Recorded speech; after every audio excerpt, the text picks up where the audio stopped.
সেদিন কয়েকজন বন্ধু মিলে দোকানের পাশটাতে ক্যারাম খেলছিলাম আর আড্ডা দিচ্ছিলাম। ইতিমধ্যে একটা লোক খুব দ্রুত দৌড়ে আসলেন আমাদের সামনে এবং প্রচণ্ড হাঁপাতে থাকলেন। আমরা বুঝলাম না লোকটা এত হাঁপাচ্ছে কেন। বললাম, ভাই কিছু হয়েছে, কিছু বলবেন? লোকটি তখন আঙ্গুল দিয়ে কবরস্থানের দিকে তাকালো। তার চোখে মুখে প্রচণ্ড আতঙ্ক, হাত পা কাঁপছে। বললাম, বুঝলাম না ভাই, কী হয়েছে, কিছু হয়েছে, কিছু বলবেন? তখন লোকটি দেখালো সে পানি খাবে। তো আমরা দোকান থেকে এক বোতল পানি নিয়ে এসে ওনাকে দিলাম। উনি পানিটা খেলেন। খাওয়ার পরে বললাম, ভাই বসুন বসুন, কিছু হলে আমাকে বলুন। লোকটি বলল, ভাই আমি কবরস্থানের মধ্যে কবরে একটা লাশ দেখে ভয় পেয়েছি। আমরা বললাম, কবরস্থানের মধ্যে লাশ কোথায় পাবেন? সেগুলো তো কবরের ভিতরে, আপনি কি কবরের ভিতরে গিয়েছেন নাকি? বললো, না ভাই, ঘটনা সেটা না, ঘটনা অন্যরকম। বললাম, কী ঘটনা বলুন তো, ঘটনা কী?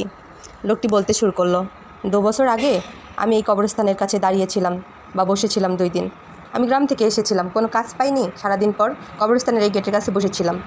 তখন এই কবরস্থানের যে ভাইটা আগে ছিল, পাহারা দিত, সেই ভাইটা বলল, কী রে তুই দেখি 2 দিন হলো এখানে, কোনো কাজ কাম নাই নাকি? বললাম, ভাই আমার কোনো কাজ কাম নাই, আমি 2 দিন হলো কিছু খাইও না, আমার প্রচণ্ড ক্ষুধা লাগছে। লোকটি আমাকে কবরস্থানের ভিতরে নিয়ে গেল। নিয়ে যাওয়ার পর তার কুটির মতো ছোট্ট একটা ঘর আছে না, সেখানে নিয়ে গিয়ে কিছু খাবার দিল। আমি সেটা খেয়ে ভালোই সন্তুষ্ট হলাম।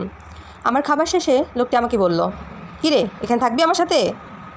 প্রথমে ভাবলাম থাকবো কি কবরস্থানে। বললাম, ভাই আমার কাজ কি? বললো, কেন কবরস্থান পাহারা দিবি আমার সাথে? বললাম, আচ্ছা ভাই, আপনি যেহেতু আছেন কোনো ভয় নেই। কিন্তু মনে মনে একটু ভয় পাচ্ছিলাম, কখনো কবরস্থান পাহারা দেয়নি তো, আর বয়সটাও তো বেশি না, 20-22। যা হোক, তারপর থেকে আমি ওই ভাইটার সাথে কবর পাহারা দিই। তো কবর পাহারা দেওয়ার প্রথম দিকে যেটা বুঝতাম যে আমার সঙ্গী কোনো না কোনো ভুলের সাথে জড়িয়ে আছে, কারণ সে আমাকে কোনো কিছু হাইড করছে। তো 2-1 দিন যাইতে যাইতে আমি বিষয়টা বুঝে ফেললাম যে উনি আসলে কী ভুলটা করছেন। ইদানিংকালে যেসব কবরে মেয়েদের মাটি দেওয়া হয়েছে, সেই সব কবরের আত্মীয়রা ক্লেম দিতে শুরু করলো কবরের মাটিগুলো সরানো, মনে হচ্ছে কেউ ইচ্ছে করে সরিয়েছে।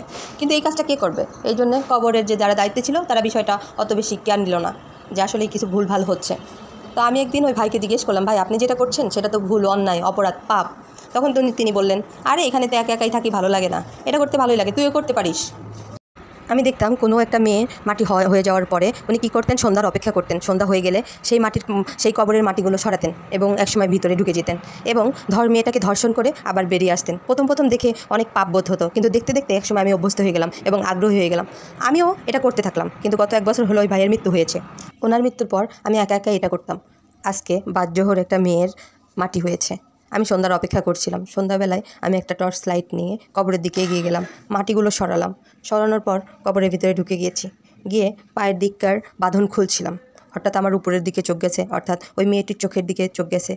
তখন দেখি মেয়েটাই আমার দিকে তাকিয়ে আছে এবং তার চোখ দিয়ে জল করে আলো জ্বলছে বা নূর বের হচ্ছে। এটা দেখে আমি প্রচণ্ড ভয় পেয়েছি। ভাই এত ভয় পেয়েছি, মনে হচ্ছিল আমার হাত পা অবশ হয়ে গিয়েছে, আমি এখনই মারা যাব বা এই মাটিগুলো আমাকে চাপা দিয়ে দিবে।